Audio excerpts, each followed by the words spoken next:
Hi everybody, this is my Module 1 for EDL 854 and my name is Megan Deskey. So a little bit about me, I'm 27 years old. My husband and I live in North Central Kansas where we farm and ranch.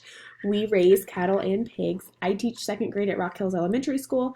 I graduated from K-State in 2016 with my bachelor's degree in elementary education.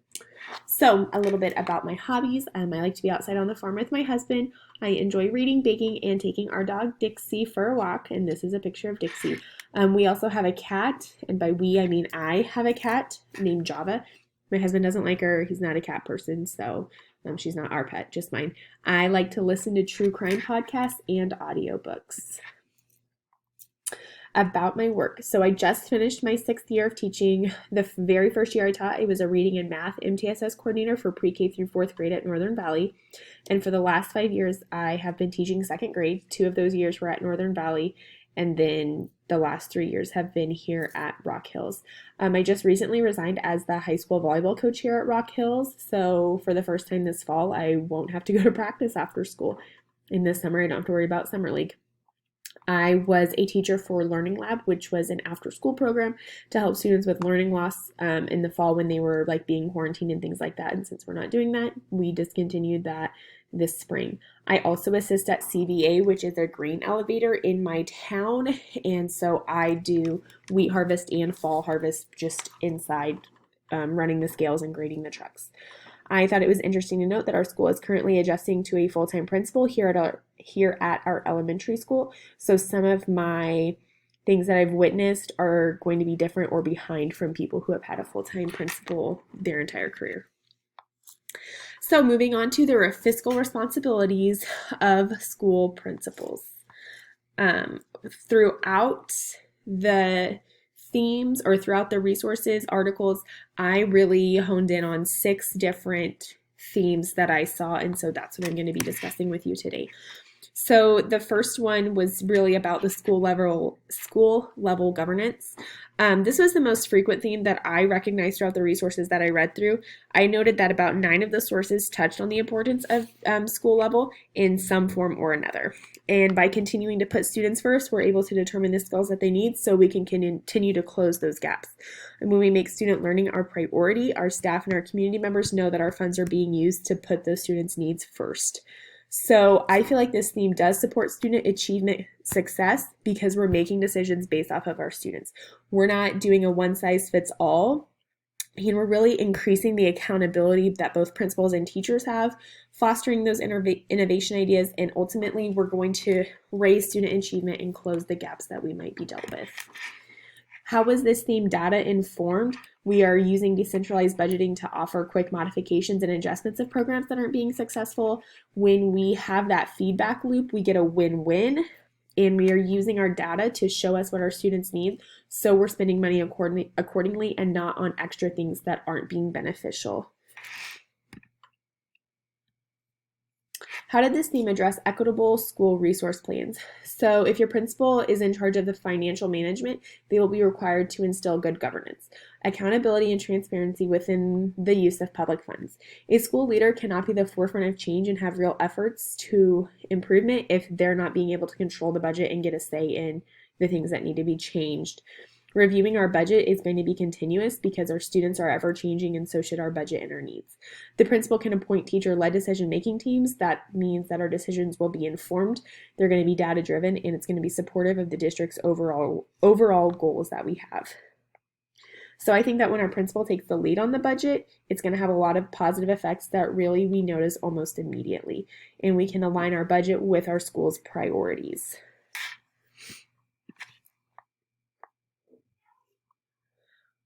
How did this theme address laws, policies, and regulations? So really it discussed with us federal funding, local funding, who our decision makers are, and our ability to report. We learned about the different funding that we can receive and how some of those funds must be spent, and kind of like the wiggle room and what you have a little bit more freedom with. There's also financial reports that must be made available, and whoever's in charge of it needs to be able to discuss financial reports and be able to show it. What have I seen my principal do, or what have I not seen my principal do? So for the most part, our principal is actually pretty transparent with the questions that we have about our budget. She likes to ask us what we want to spend our money on and then breaks it down cost for us so that we're aware of if it's cost effective or not, and are we really using that resource enough to justify spending that much. And utilizing the data also helps us meet our students' needs where they're at, again, helping us increase that student achievement. Student and adult success and well-being. How did this theme support student achievement success? So again, we have those quick modifications to meet the student needs. Instant data, student-based needs are really a priority, and then the leader's choice. So actually, this was a topic that I kind of was interested in the most in this assignment, as I believe our finances should be centered around student success and the well-being. Because if our students are successful, then that would make sense that our adults are also seeing success as well. The resources that I read really harped on the positives of being able to change things to better meet student needs if something's not working. And it really discusses putting the students' needs first on what we need to spend our funds on. Teachers can also get a say in what they're witnessing in the classrooms, which will help teachers be more accountable for their student success and what's happening inside the classroom. When using student-based funding, schools receive money based on the number of students and their needs. The federal government cannot make educational mandates without providing funding for specific purposes. Schools and districts can opt out of federal funding for that specific mandate if they wish not to participate in the program. And so I threw in here some examples of things like that. Might be Title I, Reading First, or English language acquisition. So then what have I not seen my principal do? We have piloted some different intervention strategies throughout our school year. We provide summer training for teachers, paras, support staff throughout the summer, and we use our ESSER funds for that. And we're training teachers on the interventions and how they need to be ran during the school year. That way we can start the year with like on the ground running and being successful. So this year we really did see a lot of great improvements with our reading scores. So we're going to continue to train new staff and make sure that our veteran teachers still are comfortable in giving the interventions. We're going to continue to look for better ways to meet students with the math interventions with our current staffing that we have, because big shocker here, we are currently understaffed in our MTSS department. So we need to make sure that teachers feel like they can give interventions with the materials, resources, and time that we already have allocated for that. Data-informed decisions. So how did this theme support student achievement and success? Principals know what their schools need. I really feel like this theme could kind of go back in with school level governance. When I read through the articles, I became a fan of principals or a committee having more authority over the budget in the building. I feel like I read so many positive things that it had within the staff and its direct impact on student success. And as we all know, like every decision that we make, we have to have data to back it up. So with funding like this or creating principals or committees to do this, we have a quicker turnaround in the resources and programs if they're being successful or not, and we can change things around. So how is this theme data informed? It discussed state funding and kind of the percentages that go where. I believe that this theme does address equitable school resource plans if you have principals and committees that are willing to work together. And this is where I think that communication would become extremely important, especially if you have a very large district. So your principals that have authority over their own budget, they need to communicate with the other building principals, other committees, superintendents, Board of Education, to make sure that our plans and what we want to do is cost effective, that we're spending equitable amounts on the curriculum, that we're purchasing transportation, materials, just so we can make sure that we're being cost effective, because the financial responsibility is to make sure that the school can continue to function like it is. How did this theme address laws, policies, and regulations? We still have to report school funds. We have to have appropriate usage of the funds. We have to approve and revise our budget, and we still have 3 different main budgets that we pull from. So just because the governing body changes doesn't mean that the rules change. Each state's funding is unique, so the governing body also needs to be unique in choosing what they want to allocate their money to and making sure that it is truly for each building or each district to meet those needs. So what have I seen my principal do or not do? Our district purchases school supplies. we as teachers get together and decide, okay, I need this many pencils, glue bottles, I need to add this to my list.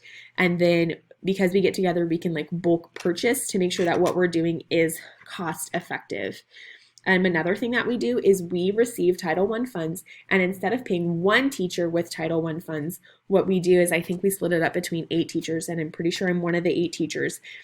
And our principal makes sure that like an eighth of our salary is coming from Title I funds. So we have to be responsible for different things throughout the year to make like I think it's like meeting up with MTSS groups or running something or participating in whatever. I'm not exactly 100% sure, but that's one of the things that she does. And she's kind of like touched on it a little bit with us, but not gone super in depth with it. And some teachers probably don't really care.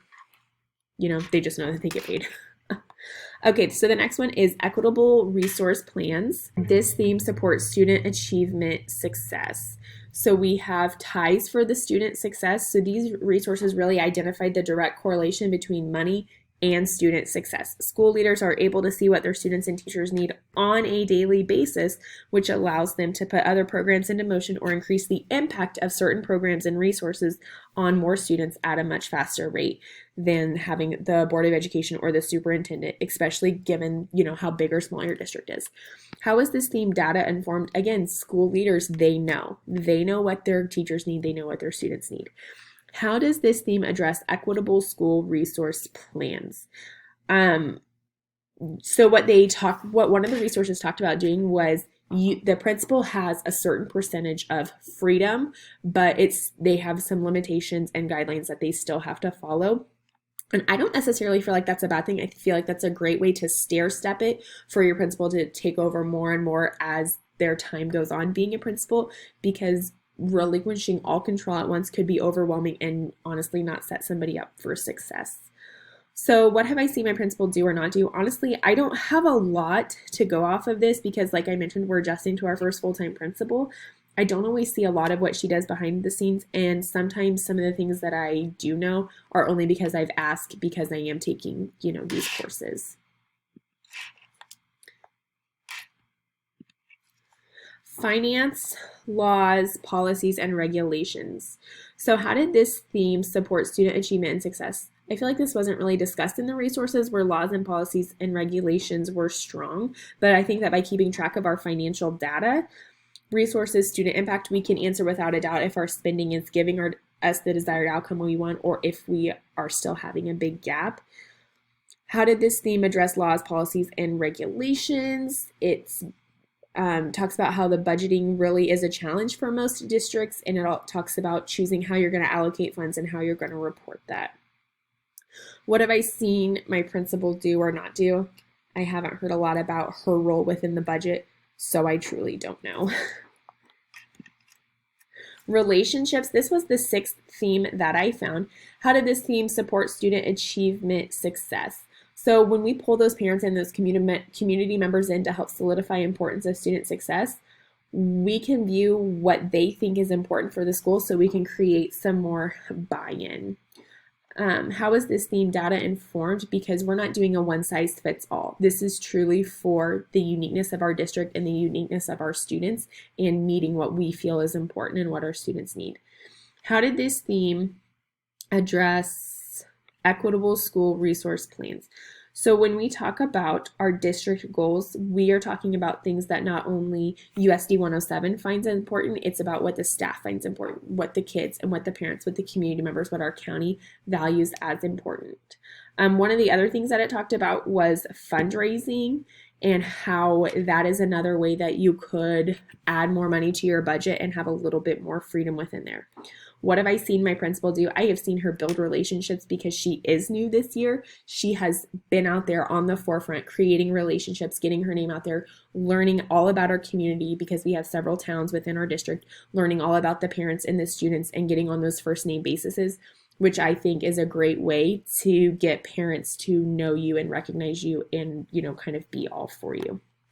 So I have my resources here. And then the last thing I'm going to share with you is my reflection. So I was actually unaware that we could have fundraisers outside of extracurricular or co-curricular activities, but this assignment has opened up my eyes to the importance or opportunity to have more than one person in on your budget. And I believe at this time I am underprepared, but I think that throughout this course I will become prepared. Thanks.